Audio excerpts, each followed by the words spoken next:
it has to be yes. I mean, look around the world. How is it that the global church has so much more momentum than the American church? Now, there are a lot of factors, but one of them is disciples make disciples and churches plant churches. Yeah. Right. Now, there are organizations and structures behind those, but they are all focused on equipping the pastor and the church to reproduce. That's the focus. And so reproduction, this is really gross. You can edit this out if you want. No one asks their parents to have kids for them.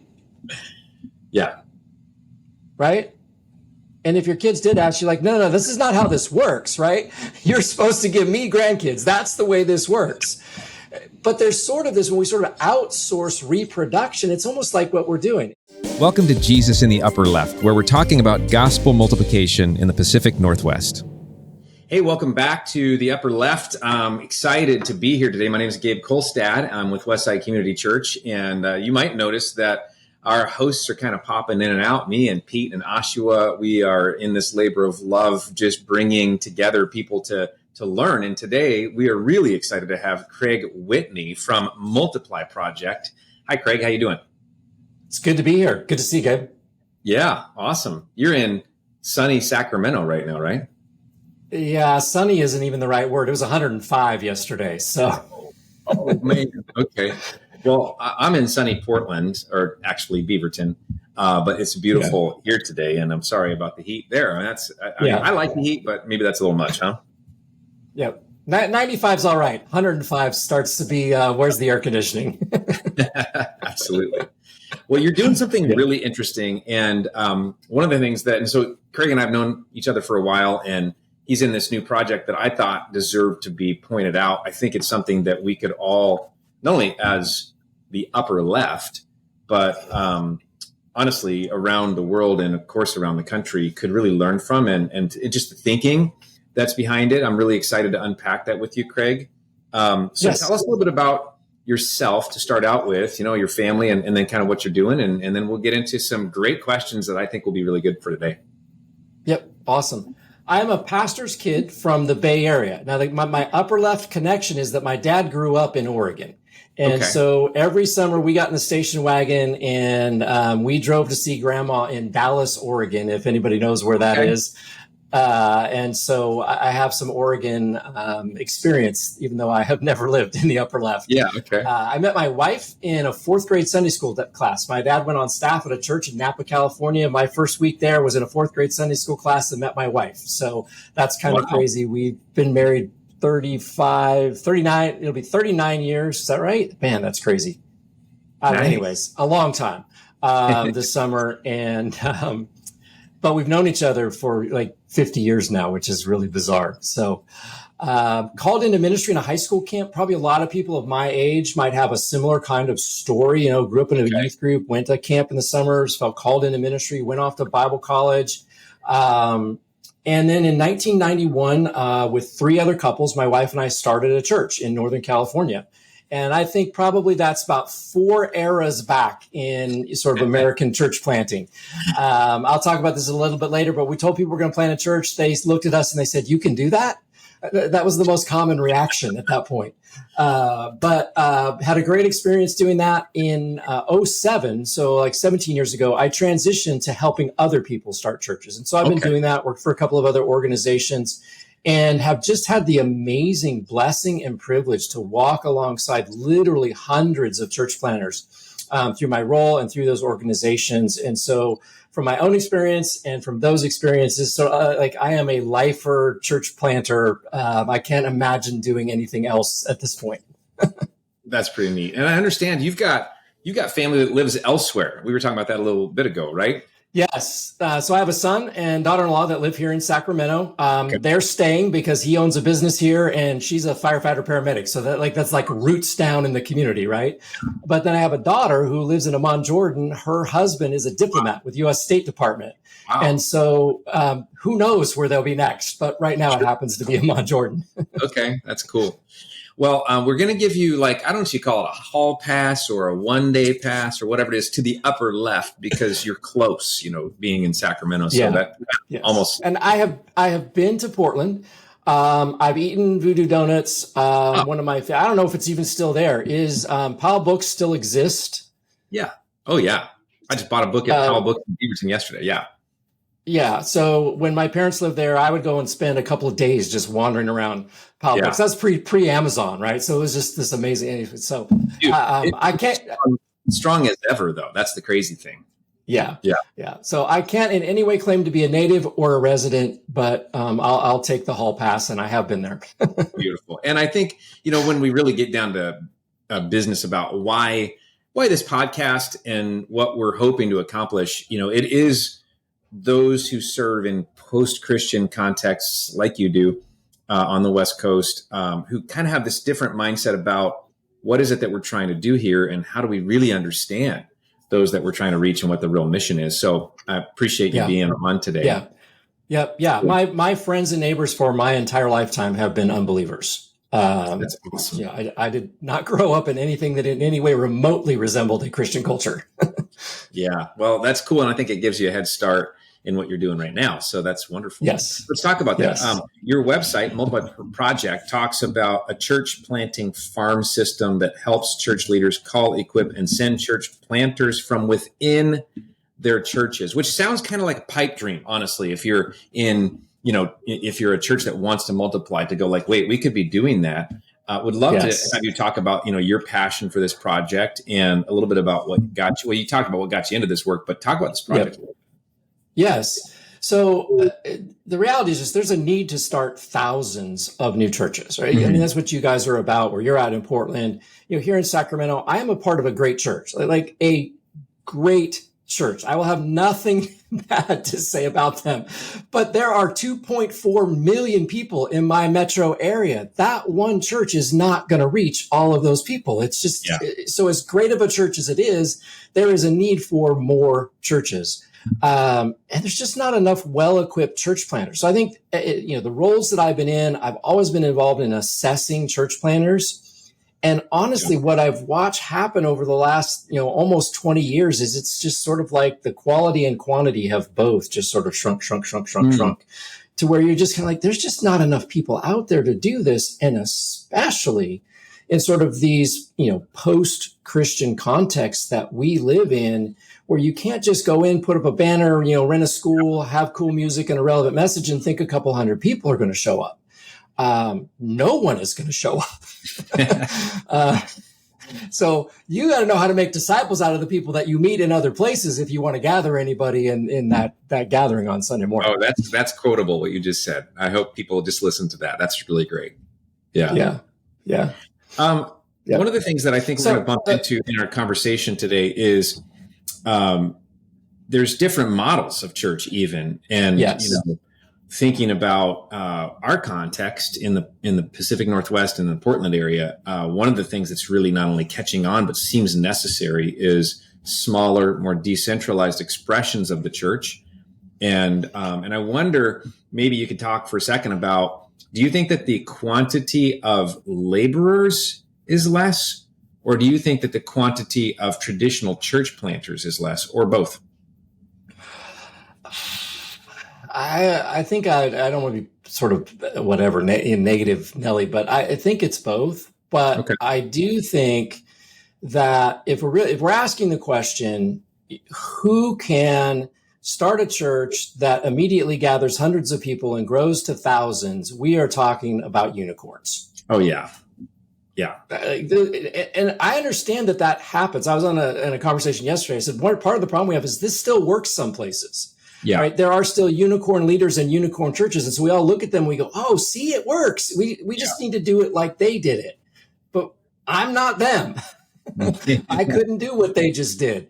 The church I planted didn't do what they just did. And so, but I think if we ask the question, who in our churches is capable of learning how to make and multiply disciples? Yeah. Okay. That should be, right. Our answer should be a whole bunch of people are capable of that. How are we equipping them for that work? And are we, calling them to that work and equipping them and sending them to that work? And that does, I think, sort of change the perspective, right? When I tell people there's a church planter in your church, and I don't even know today who's sort of the celebrity pastor. There's got to be a celebrity pastor in Portland. Who's the celebrity pastor? I mean, I'm sure that there is, but the truth is that I'm a little disconnected from that particular world, and I think all of us want to spend a little less time thinking about that. So, but if you've got that in mind, right? Yeah. And when I say there's a church planner in your church, that's what you think of. That's sort of like you coach a youth basketball team, and I'm telling you, there's a Michael Jordan on your court. Yeah. And you're just going to go, no, there's not. Like, this is right. And you're right. There isn't, because that's a 1 in a million, 1 in a billion unicorn. Mm-hmm. But if you're coaching that basketball team, there's got to be at least one kid in there that can, play high school ball. There's probably at least one that can play college ball. Maybe not get it right, but there's some legitimate ball players there. Yeah. So I think that's part of the problem, is we sort of have a misperception of what is a church planner. Yeah. And from my perspective, a church planner is someone who makes disciples and gathers them into community around Jesus. Period. Yeah. Yeah. And honestly, I think a lot of us are trying to rename that into multiplier. Just because it takes some of the maybe connotations that, like you say, are a little triggering probably for a lot of us. It takes that away and goes, wait, we're just talking about making disciples, right? And making disciples that make disciples. And that makes it, then we can all relate and go, okay, yeah, I think we could all get involved in that game. All of us. Right. Yeah. And if we get it down to that, and then we say, oh, we can't do that. Now we have a problem at a whole nother grand scale, right? Because that's Jesus' mission, right? It has to be doable. Yeah. And so it is. Let me poke on that for a minute. I have a question here about reading the New Testament, right? And going, yes. Okay, it seems like calling, equipping, and sending, which is what your website talks about. It seems like in the New Testament, that was not a question. That wasn't even weird. It was very, very normal, right? It was a part of how everything was done. And it makes me wonder, if you strip away all that other stuff about the big unicorn and all that, then why, if that was so normal in the New Testament, why do you think that church multiplication is struggling now? And what are some of the gaps that we need to fill in order to bring that back into the culture of all the churches? Yeah, it's a great question. And, I want to do a little Bible and then forward, and I'm probably going to say a few things that some people will go, huh? But the reality is, was it normal? Maybe not. Okay. The Jerusalem church never sent anyone. At least there's no record of the Jerusalem church ever sending anyone. God intervened and he scattered the Jerusalem church. And Acts 8:4 says, those who had been scattered preached the church wherever they went. Right? So that's how no one was sent. They were just scattered. Calling, equipping, and sending was normal for the scattered post-persecution church, not for the pre-scattered pre-persecution church. Okay. I think there's something significant there. I'll leave that at that. So then we get to Acts 13, and they're praying, and the Lord says, the Holy Spirit says, set apart for me Barnabas and Saul for the work to which I've called you, right? And then the next verse says they sent them off. That's where it became normal. Okay, so do you think that the church, even in the upper left, is the pre-persecution church or the post-persecution church, or is that, or does it depend on the church? Yeah, I hadn't even thought about that. That would be that's a very long conversation. So I think one of your challenges might be that your cultural climate is becoming more like the Antioch climate than the Jerusalem climate, right? Context. And so that requires a different way of thinking. What's fascinating to me is God blessed both churches. Yeah. Right. So I can't say, I'm saying Jerusalem never sent anyone, but I can't say Jerusalem was a bad church. God, just repeatedly, God blessed them. God blessed them. God added to their number. They were growing because God caused them to grow. And Antioch was sending because God told them to send. I think that one of our challenges is that we think that these two things are part of one and the same. And I actually think they're two distinct callings and giftings and equippings for a leader and for a church. And so if God has given someone, Peter-like gifts to grow a church to thousands, why would you not do that? Yeah. Okay. Right? And why would we not say, look at what God's doing and look at how God's blessing that? But if God gave you the gifts and the skills to be an equiper and a developer of people, and you're spending every day trying to become like that unicorn communicator, you're missing your calling. You could have planted 10 churches by now. And so I just think that it's really hard to have a growth focus and a growth mindset, or a multiplication focus, multiplication mindset at the same time. It's like trying to serve two masters. And so I think churches, pastors, leaders need to just ask themselves, who is God calling us to be? And if God's calling us to grow like crazy, like I know, Gabe, one of the things I love about your church, I mean, I follow you guys on social media. I'm not a huge social media guy, but I feel like every time I see something from Westside, you're baptizing people. You're leading people to faith. It is one of the things I love about your church. There is no way that Westside should stop doing that. Yeah. Right? Hopefully not. Right? Yeah. And I don't know how much, but if that causes Westside to grow, then Westside should grow as well. Yeah. Right. So I just don't think we've created any room for our mission. Our calling as a church is to be a multiplying and equipping church. I had coffee this morning with someone that's helping me multiply project, one of our coaches. He's telling me about a church in LA, 60 people. They're planning 2 churches this year. Wow. They've already planted like 10. Yeah. Oh my gosh, that's awesome. There's a church in Vancouver, Ryan Sidholm, River City Church, similar to that, Vancouver, Washington. And yeah, I mean, just outsized impact and really very, very great at multiplication. That's awesome. I think what an interesting observation and a great question. I have a hunch that you might have some way to help churches assess that, or at least if not, I'm going to plant a seed and say, can you help us figure that out? So actually, shameless plug. I did create something, and this will seem very, I don't even like almost overly simplistic. I created a 24-hour prayer and fasting guide for pastors. Oh, wow. Okay. Around multiplication. And is it free? It's just, yes, absolutely. Okay, we'll it's put it in the available. link It's free. here in the description. We'll put it in the link. That'd be great. Right, because how did Antioch become a sending church? Yeah. Prayer and fasting. Yeah. And so I don't think it's my job to convince you that your church should focus its energy on equipping and multiplication. I think that's the Holy Spirit's job.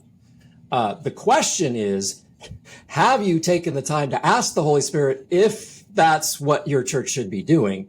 Mm. And I find that most people, the answer to that question is not yes. I've prayed about this for, weeks and months. It's just, and so I think it's the first place to start. I'll put it that way.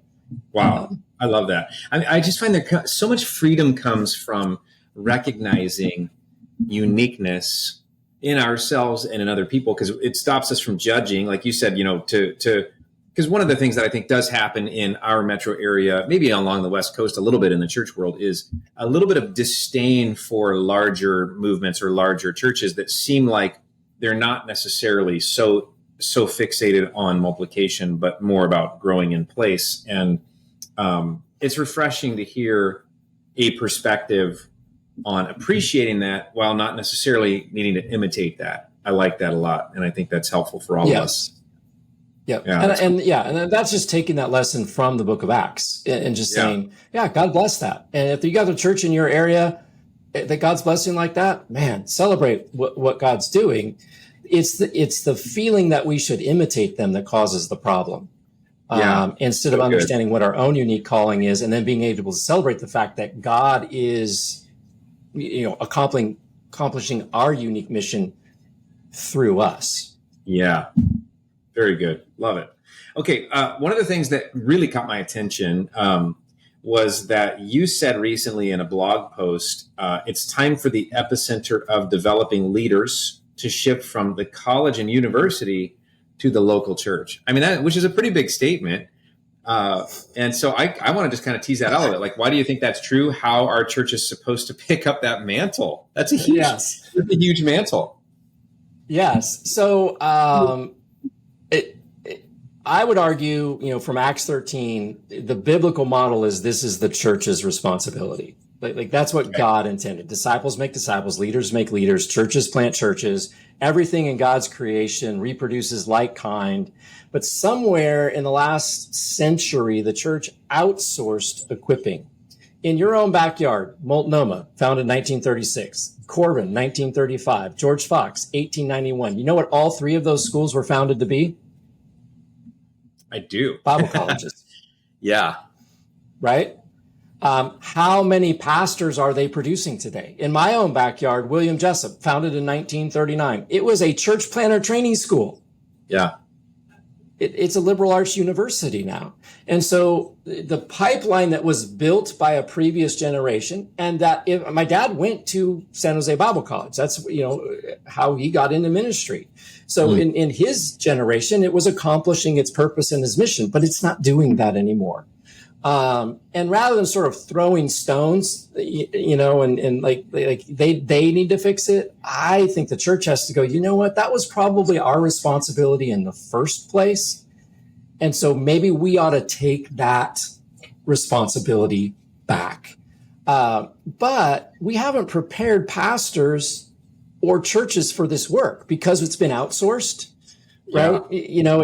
I don't know if I can even think of a good, it's sort of like, you take your car to the mechanic and then what if suddenly all of the mechanics in the world are gone? Do you know how to fix your car? Yeah.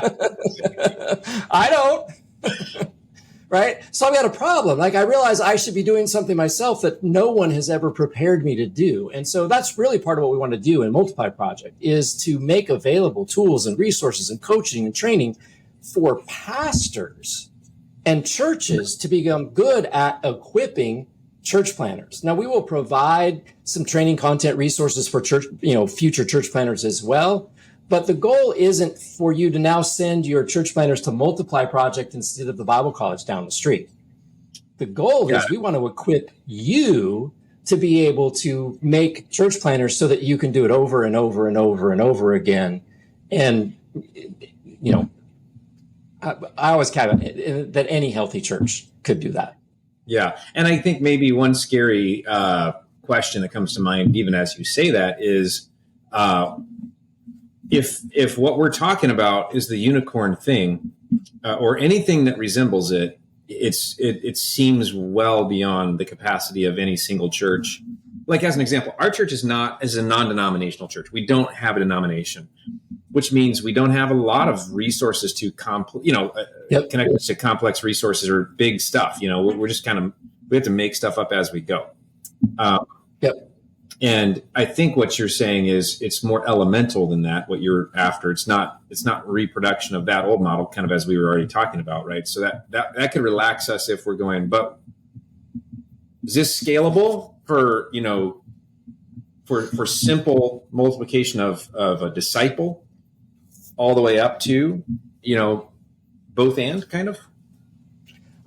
I would say yes. I mean, there's part of me that sort of approaches to say it has to be yes. I mean, look around the world. How is it that the global church has so much more momentum than the American church? Now there are a lot of factors, but one of them is disciples make disciples and churches plant churches. Yeah. Right. Now there are organizations and structures behind those, but they are all focused on equipping the pastor and the church to reproduce. That's the focus. And so reproduction, this is really gross. You can edit this out if you want. No one asked their parents to have kids for them.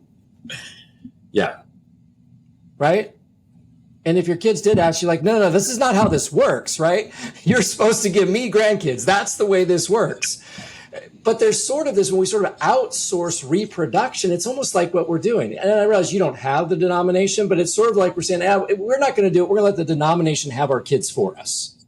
Yeah. Oh, and I mean, that became a thing that crippled us really, right? Yes. And again, I want to be careful. I mean, friends and people, like a lot of these things were well-intentioned. And I think what we experience today is some unintended consequences that have been magnified or amplified by what has changed in our culture, our context. And so sort of these strategies that actually did have some fruit when they were created have They just don't have the same kind of fruit anymore. And so we sort of ask this question: should we go back and so should we try to revive them, or whatever, or do we recognize that they serve their purpose in a time? Yeah. And we should find a new way to do this that works in our time, in our context. And this is another contextual piece. Again, upper left. Portland's a unique animal. Mm-hmm. I am a West Coast, lifer West Coast guy. If I came to Portland to plant a church, I'd want to spend a year living there before I even tried. Because you know what? If I didn't, I'd be making cultural mistakes, cultural faux pas every single day by the things that I said, the things that I did, the way that I approached it, like all of that. And so if you equip church planters in place, equip disciple makers in place, you don't have to teach them context. Yeah. It's just their context.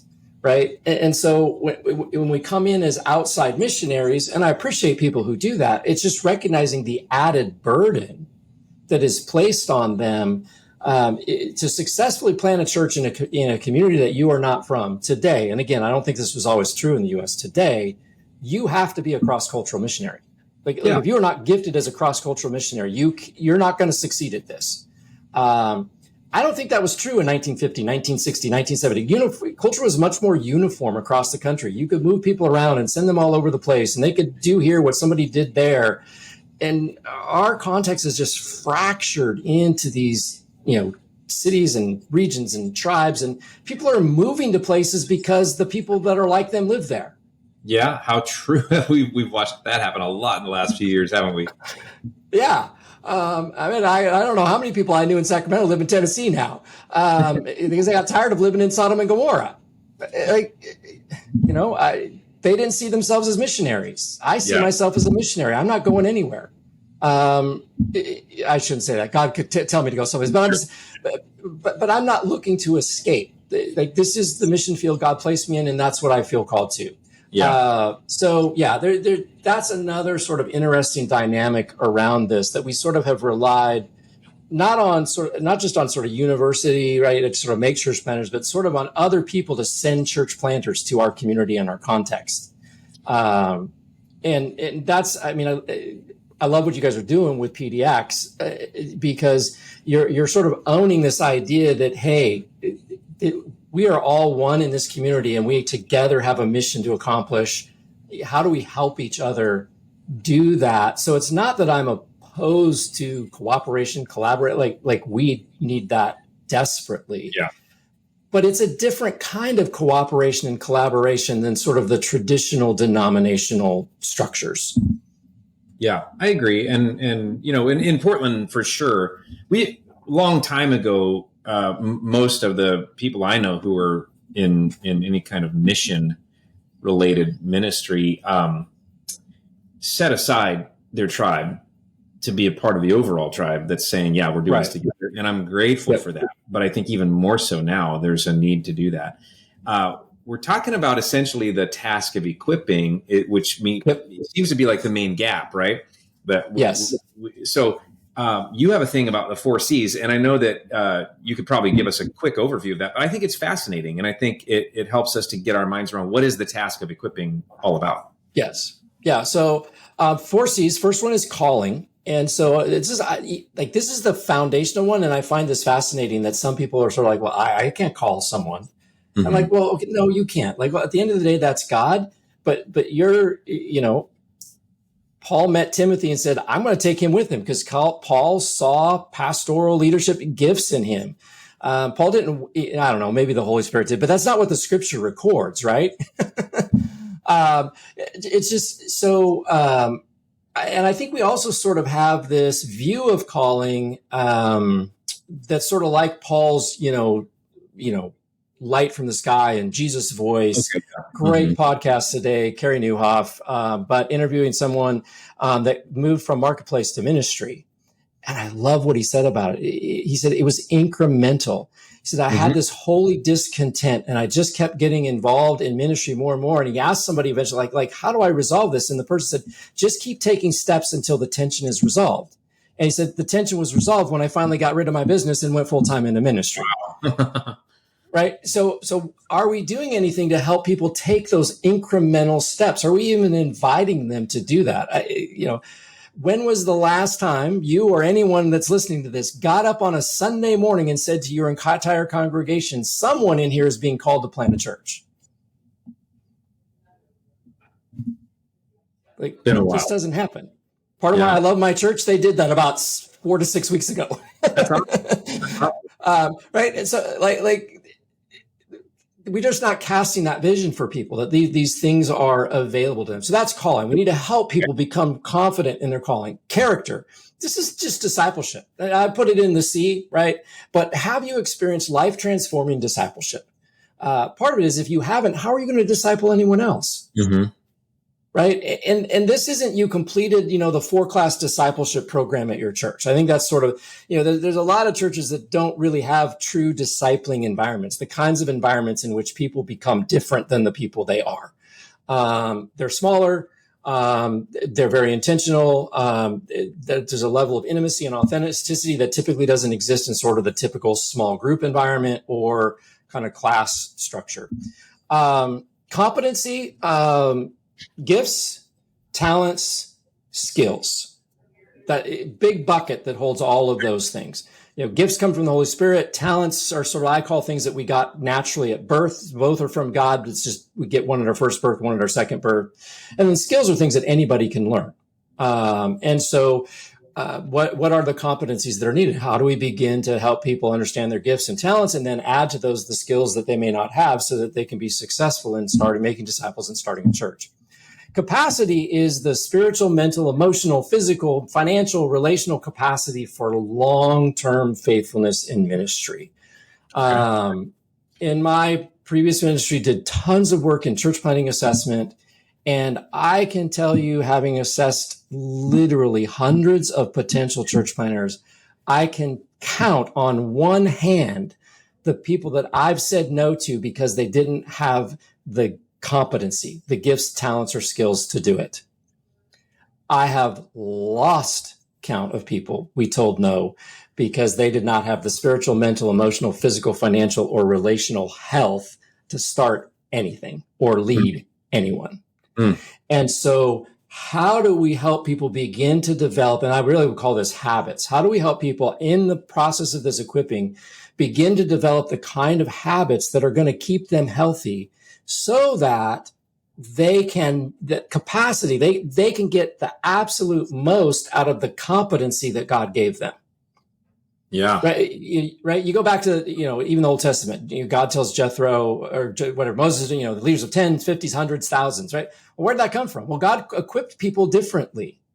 So whether I'm a leader of 10 or 100 or 1,000, the only way I'm going to rise to that capacity is if I have these habits of health that don't along the way either disqualify me or constantly derail me from the gifts and talents that God gave me. And so we've got to think about, how do we develop those habits early? Because everybody realizes they need them when they, get punched and, or fall down or whatever. And it's too late. You need to develop these habits really early in your leadership journey. Because that, by the nature of what a habit is what you default to when things go wrong. Yeah, that's good, man. Well, and even just hearing overseas, it relaxes me just to go, okay, the gap is equipping. And then, okay, what does that mean? How do I get equipped to equip? I feel like this is doable. These are doable. I love that. Makes me relax a little bit. So, and I gotta be honest. I mean, I've known you for a long time, and I've heard you talk about this, but now my appetite is really ready to discover more. And so, just on a personal note, I'm going to be following up when we're done to figure out, how does this plug into what we're doing at Westside and in our family of churches. But let's talk about this for a sec. I want to dive into 2 more questions at least. Okay. Yep. One is, what do you think would need to change in the church's staffing, structure, and systems in order for church multiplication to become a serious reality? And how about in the lives of the top staff and leaders? Yeah. So the first thing is really just priorities. right? And it's really simple to say. We all have more to do than we can do. I've done the 60 to 80 hour a week work thing. It's not healthy. I get it. But so I understand, more to do than can be done.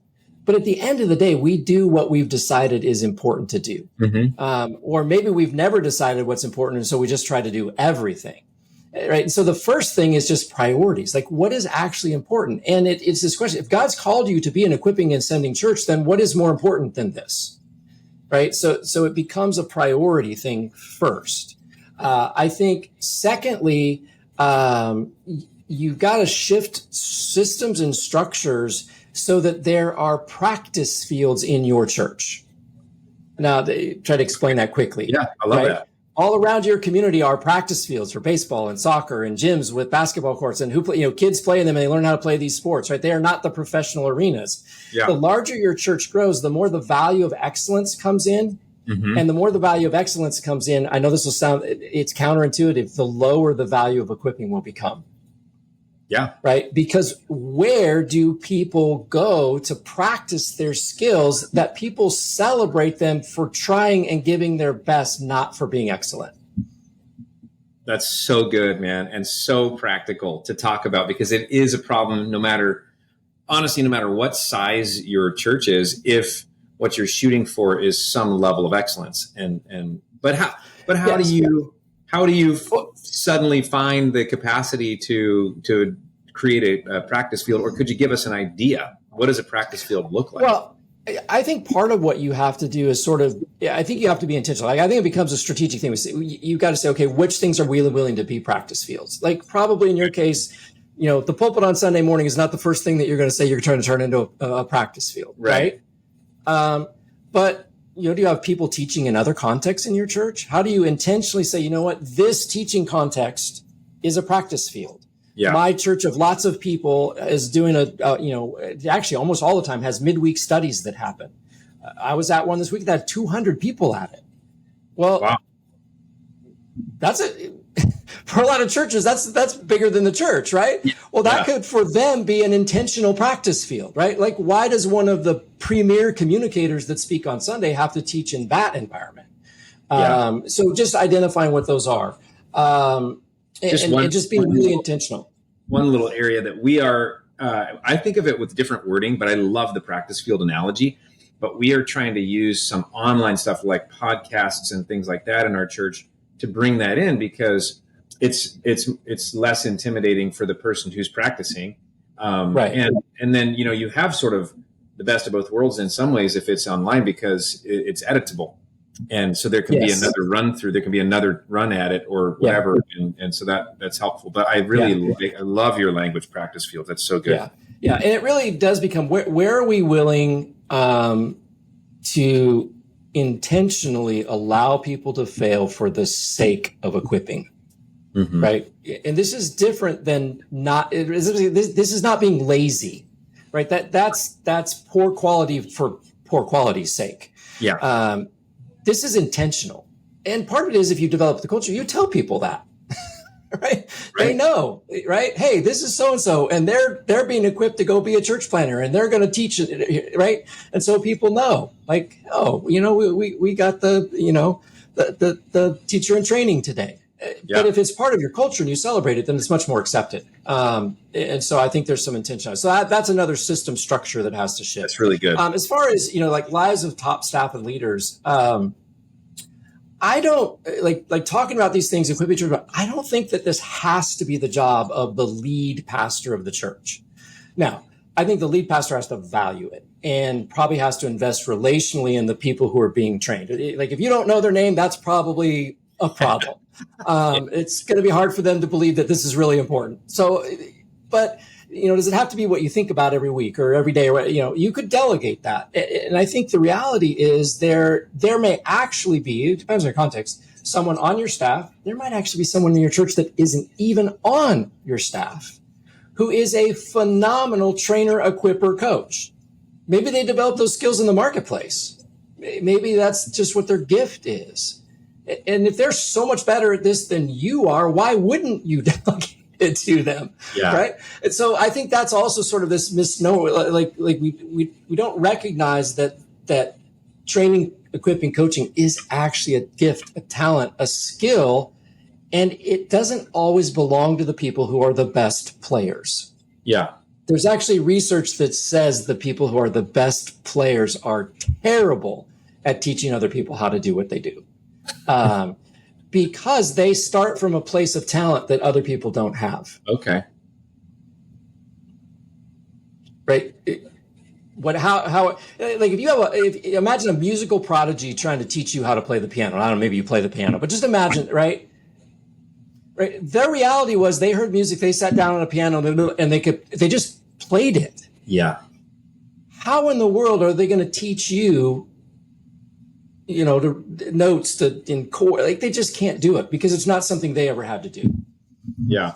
Dude, you're making me trip out right now because I have a sticky note on my computer screen that says everyday people, extraordinary results. And I just love the vision you're casting for how everyone could get involved in the gospel if we built it like that. That's right. Very exciting. Yeah. Okay. I think even in terms of just investment of time, I'll just paint a picture kind of what we'd imagine. Let's say you identify 3 people in your church. Like, I think they could be church planners someday. Mm-hmm. And you make a commitment that says, I'm going to meet with them as a group once a month, and I'm going to meet with each of them individually once a month. I just added 1 meeting a week to your schedule. Now, you probably don't have room to add that to your schedule. Right. Right? You don't. But that's where we come back to priorities. How much do you have to give up in order to have that meeting? Well, you've got to give up 1 meeting you're already having. And so that's where I come back to ultimately it's just priorities. You don't have to give up half your job description. Yeah. That's not realistic, right? You don't have to give up preparing for messages. Like, there's all kinds of things I can't give that up. There's probably a meeting in your schedule that you could give up. Now, maybe there's some people, maybe there's some people who so hone their schedules that isn't the case, and like they'd have to give up something that's hugely valuable to do that. But I think for a lot of people, there's enough wiggle room that if you were honest, you would say, yeah, equipping these people is more important than this meeting that I'm in every week. And I should give up this meeting so that I could have this meeting and equip these people. So that's sort of like how do you reorient? Don't think about this as like, a 30-hour a week part of your job. And think about this. What if you just committed that every week you were going to have a conversation with someone about becoming a church planner, whether it's calling, whether it's right, those 4 things, calling, character, competency, just every week you were going to do that one thing every week, and you did that for the next 10 years. That'd probably be amazing, right? I mean, that's the flywheel kind of thing. Right. That I'm sure and we want to start at the other end. Oh, we're going to plant 10 churches in the next 10 years. And instead of starting with the operational thing of, no, I'm just going to talk with one person every week about planting a church. Yeah. Do you have, I'm feeling like convicted by the Holy Spirit, feeling excited about the opportunities and all of those things. And then I get excited about our city, thinking, what if like some number of churches and leaders started thinking like, or not started, kept thinking like this, but added this equipping intentionality to it. I mean, where we could go with it would be amazing. Do you have any examples as we start kind of landing the plane on this? Like, what's an example? Who's somebody who started to put some of this stuff into practice? Yeah. So there are a number of large churches around the country that have similar kinds of things that they do. They're large enough that they've prioritized it enough to put a staff person in charge. Antioch Church in Waco started 50 churches. They have a 2-year training program. It operates in all of their churches because the core of it's online. It's incredible. Interesting, the discipleship, the core of that, the discipleship school started a decade before the church actually started. So they were an equipping organization before they were a church. Interesting. Hill Country Bible Church in Austin. They're doing this. I've talked with their guy. It's phenomenal what they're doing. Summit Church in Raleigh. They've got a whole program, that they do. So there are churches doing that. But the problem with those as models is they're all big churches that have lots of money and people and whatever. I've got a friend who pastors a church in Dallas. That's, probably about 200 people. They plant a church every year. You don't have to be a big church. I can't remember if I said this before or after. You might have edited this. I just found out this morning about a church of 60 people in LA that's, planning 2 churches this year. I talked to a church planter here in the Sacramento area yesterday. Church is 5 years old, started right before the pandemic, somehow managed to survive. They're around 100 people. But when I started talking to him about multiplication, we sort of talked about it, and we immediately got to 2 names. Out of 100 people, he's already said those 2 people, I think they could be church planters. Wow. So, and I think this is back to where I said they call it. So should I go to him and say, let me help your church grow from 100 to 250 to 500? Or should I go to him and say, man, let's turn those 2 people into church planters, and then let's find the next 2 and the next 2 and the next 2. And 10 years from now, you will have started 10 churches, maybe more.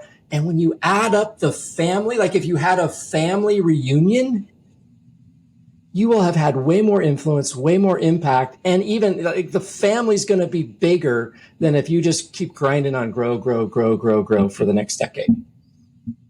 Yeah. When you think about okay, let's say that guy of 100, church of 100 says yes.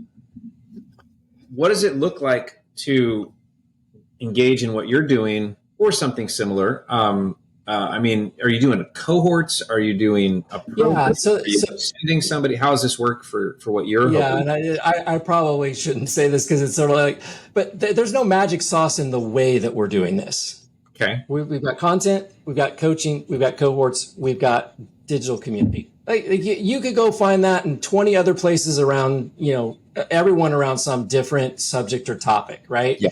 There's just there's nothing mysterious or magic about the fact we're doing those things because they work. Yeah. What is unique is that the focus is specifically on calling, equipping, and sending church planters from within your church. And there's a conviction that if you will do that, it's like training people for a marathon. Not everyone will make it to the marathon, but you know what's going to happen? You're going to equip a bunch of people to run 5Ks and 10Ks and half marathons, and a bunch of them are going to stay in your church, and they're going to be great disciple makers, and they're going to be great leaders. And so it's focusing on this long game, but understanding that we're going to get all of the benefits behind that. But if all we focus on is training people for 5Ks, you're never going to get a marathon runner. Yeah. Right? So it's just setting that bar out there and saying, that's what we're going to do, but there'll be all kinds of benefits. So yeah, we would come alongside him, give him content, give him coaching, cohort.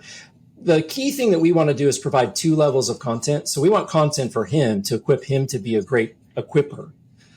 We also want to give him content for the person he's equipping. So he doesn't have to make that up. I learned this 25 years ago. I was the only dad who showed up for soccer practice with my son. 6-year-old boys running around the field. Coach comes over, man, I need help. Will you help me? He's like, dude, I never even played soccer.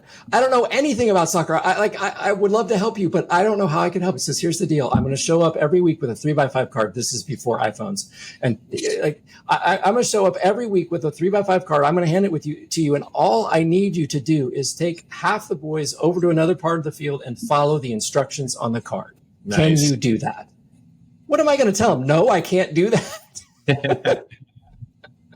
And so that's sort of this, I can't coach a church planter. Maybe people think I've never been a church planter.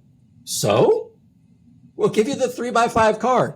You sit down with someone and you say, hey, here's what we want you to do. How did it go? What's it? You could do this. It's doable. If you have the tools and resources needed to do it on your own. It's probably going to be pretty ugly. But we want to give you something that the part that you play is the relational part,